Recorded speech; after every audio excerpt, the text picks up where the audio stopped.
The listing had 94 reviews and not a single complaint. Danielle Ruiz booked the cabin outside Blue Ridge, Georgia for 4 nights in October, mostly because the photos showed a stone fireplace and a porch that looked out over nothing but pine trees. She was 31, recently out of a long relationship, and the trip was supposed to be about silence. No calls from work, no messages from her ex, just a week where nobody needed anything from her. The host, listed only as Marcus, responded to every message within minutes. He told her the code for the front door lock would be sent an hour before check-in, and that the cabin had no landline. So if she needed anything, she should message him directly rather than call the property manager listed on the porch sign.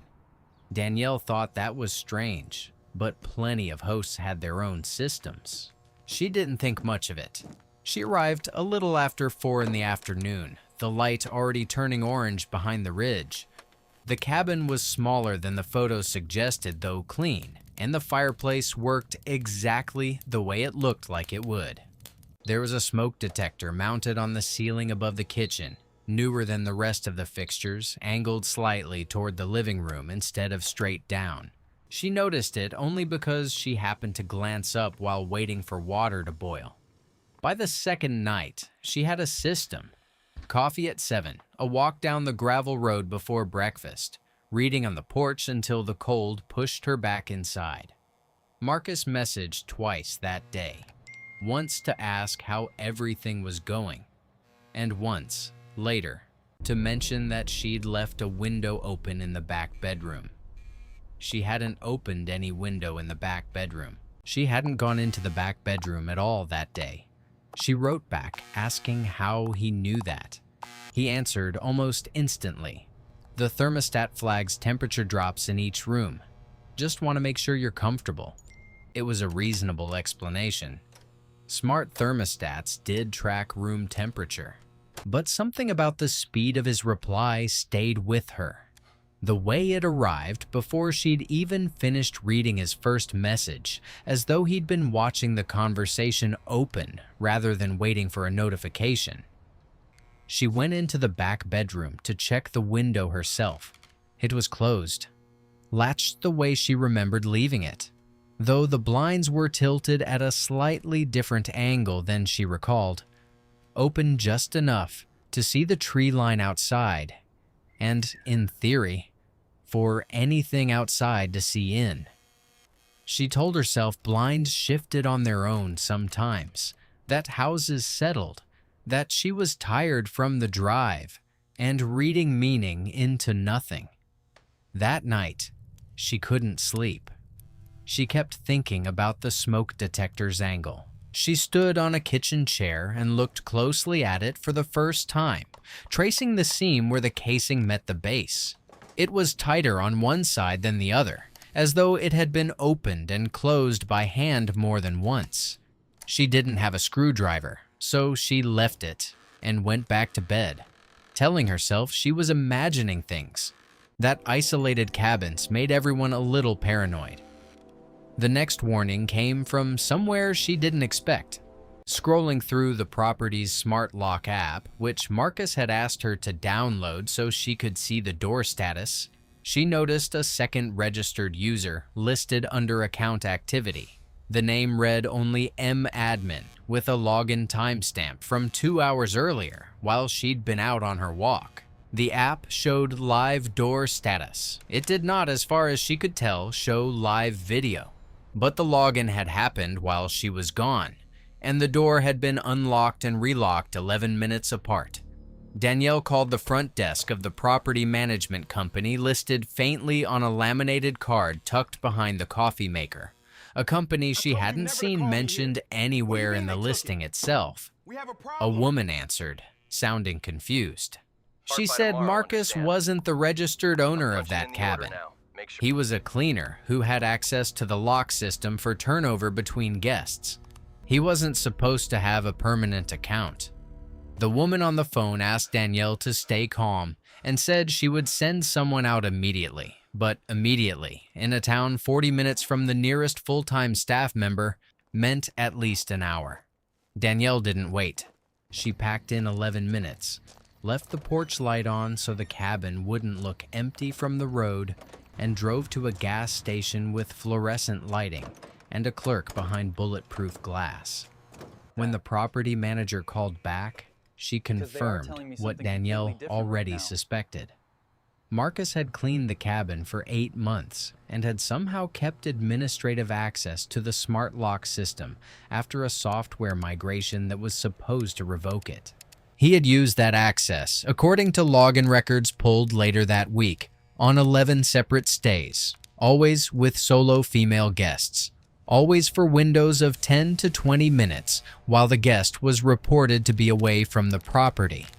The company never confirmed publicly what he did during those windows. They confirmed only that the pattern existed and that Marcus no longer worked for them. Danielle never went back to get her security deposit refunded in person. It arrived by mail 3 weeks later, along with a form letter thanking her for her patience during an internal review. She kept the letter. She still doesn't know what the 11-minute windows were for, and the property manager, when pressed, said only that the internal review had been closed and that no further details could be shared with former guests. What stayed with Danielle longer than the fear itself was the ordinariness of it. Marcus had never raised his voice, never sent a threatening word, never done anything a guest could point to as proof of malice in the moment. He had simply kept a door open that should have been locked, in a system built to make guests trust exactly the kind of access he was quietly abusing. 2 states away, in a mid-rise apartment building in Columbus, Ohio, Tyler Brannigan was having a very different kind of trouble with an Airbnb that, according to every message he'd received, it should have been empty when he arrived.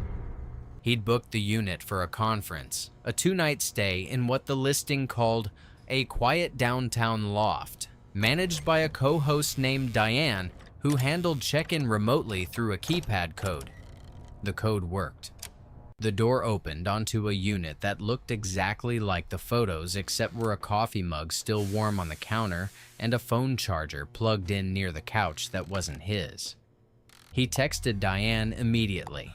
She replied within a minute, apologetic, saying cleaning must have run late and someone from the crew must have left personal items behind. She'd have someone swing by to grab them. Nobody came that evening. Tyler unpacked anyway, tired from a full day of travel, and told himself the mug and the charger belonged to a cleaner in a hurry. The kind of small oversight that happened in any short-term rental turned over in a rush between guests. Around 11 that night, he heard movement behind the bedroom wall. Not loud, but rhythmic, like someone pacing in a room on the other side of drywall that, according to the floor plan in the listing, shouldn't have existed. He assumed it was a neighboring unit and put in earplugs. At 2 in the morning, he woke to the bedroom door easing open 6 inches, then stopping. He sat up fast enough that whoever was on the other side pulled it shut again before he could see anything but a shape and a hand. He didn't sleep again that night. In the morning, running his hand along the wall near the closet, he found a seam in the drywall that didn't match the rest of the room. A panel just wide enough for a person to pass through if it swung inward, currently held shut by nothing more than a slide bolt on his side. Tyler called the police from the hallway, not the unit. 2 officers arrived within 20 minutes, and what they found reframed everything Diane had told him. The building's top 2 floors had been subdivided years earlier by a previous owner into connected units with a shared internal passage, meant originally for staff access during a hotel conversion that never fully happened. The current owner, who lived 1 floor down and had no idea his unit was being listed at all, told officers he'd never authorized any short-term rental. Diane, whoever she was, had been running the listing off a stolen set of access codes for at least 4 months, letting guests into a unit connected directly to her own. on the other side of that panel. Nobody was in the connecting room when police searched it, but there was a mattress on the floor, a stack of printed photographs of the loft taken from angles that matched the listing exactly, and a small notebook with dates, names, and departure times written in neat block letters. Tyler's name was already in it, along with his flight information written down before he'd even checked in. The department never confirmed how Diane had obtained that information. The listing was removed from the platform within a day. It was reposted under a new host name 3 weeks later using different photos of the same building. Tyler filed a report and canceled the rest of his trip. He still travels for work, but he checks floor plans against listing photos now, room by room, before he ever books. He learned later, through a local reporter who'd covered the building's conversion years earlier, that at least 2 other guests had left short, vague reviews mentioning noises in the walls. Reviews that had been quietly buried under the volume of 5-star ratings Diane's account had generated, using names that, on closer inspection, matched no verified stay at all. The building's actual owner installed a permanent lock on the panel within the week, though he told officers he had no way of knowing how many other guests might have passed through that unit before Tyler ever noticed the seam in the drywall. The third case took place somewhere quieter, in a small town outside Asheville where a woman named Priya Desai had booked a guest house for a solo writing retreat, the kind of trip she'd taken twice before without incident. The host, Ron, had a 5-star rating built on more than 200 reviews, most praising his attentiveness, several specifically mentioning how quickly he responded if anything in the house needed fixing. Ron lived directly across the narrow road in a modest single-story house with a clear, unobstructed line of sight to the guest house porch and the gravel path leading up to it. Priya noticed this on her first evening, mostly because he waved from his driveway as she carried her bags in, friendly in a way that felt ordinary at the time. He'd left a handwritten note on the counter welcoming her, along with a bowl of apples from what he called his own trees. By the third day, small things had started shifting in ways she couldn't quite explain. A throw pillow she remembered leaving on the left side of the couch was on the right. A candle she hadn't lit had a faint scent of having been burned. She told herself she was misremembering, that unfamiliar houses made people doubt small details about their own habits. Then Ron mentioned in passing, while dropping off a fresh loaf of bread, that he hoped the Wi-Fi password she'd changed was working better than the default one. She had changed it. She hadn't told him. There was no reason for him to know, unless he still had a way into the property's system, or unless something in the house was relaying more than she realized. Priya didn't confront him. Instead, she did something deliberate. That evening, she called a friend on speaker, loud enough to fill the main room of the guest house, and mentioned, as though in passing, that she was thinking about extending her stay through the weekend because she loved how private the back bedroom felt with the curtains closed. She had said this specifically because the back bedroom had no curtains at all, only blinds, a detail she was certain of because she'd checked the room herself on arrival, irritated by how much morning light came through. The next afternoon, Ron stopped by to ask, with no obvious reason to bring it up, whether she wanted him to order proper curtains for the back bedroom before the weekend, since he knew how much she seemed to appreciate privacy in there. Priya thanked him and said she'd let him know, and waited until he left the driveway before sitting down at the kitchen table, hands not quite steady, to work out where the sound could possibly be traveling from. She found it inside a decorative wooden birdhouse, mounted just outside the back bedroom window, close enough to the glass that a directional microphone could easily pick up conversation from inside, especially with the window cracked the way she usually left it for air. The birdhouse had a small seam along its base that didn't match the rest of the weathered wood, and beneath it, a battery compartment holding something considerably more sophisticated than bird feed. She stood at the window for a long moment before touching anything, replaying the last 3 days in her head. The apples on the counter the first evening, the bread the next afternoon.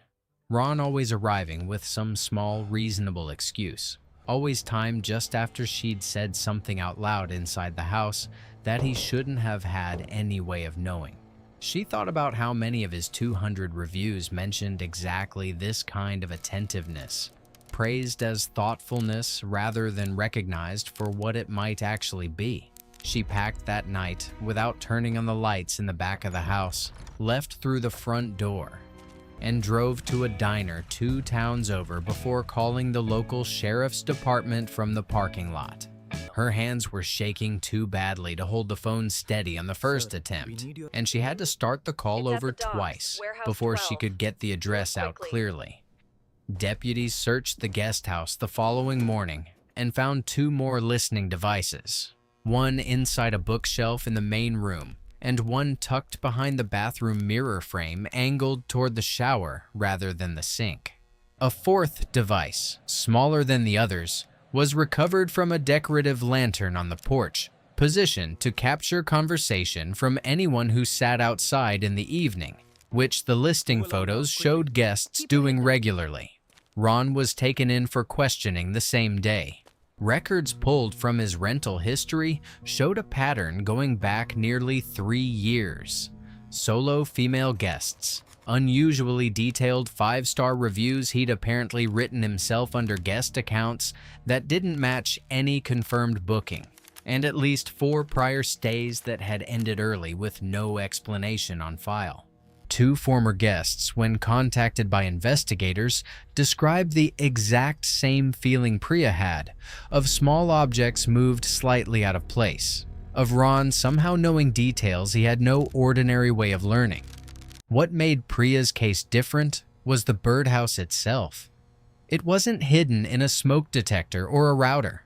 It sat outside, in plain view, mounted the way any homeowner might mount a birdhouse, blending so completely into the property's charm that 3 prior guests had photographed it themselves and included it, admiringly, in their 5-star reviews. Investigators eventually connected Ron's devices to a private server he ran from his own house, logging hours of audio from at least 6 previous bookings before Priya's stay. The recordings were organized by guest name and date, stored on an external drive kept inside a locked drawer in his home office, alongside printed transcripts of specific conversations he had apparently found interesting enough to write down by hand. Priya's name was among them, along with a folder that had been created less than an hour after her booking was first confirmed, weeks before she ever arrived.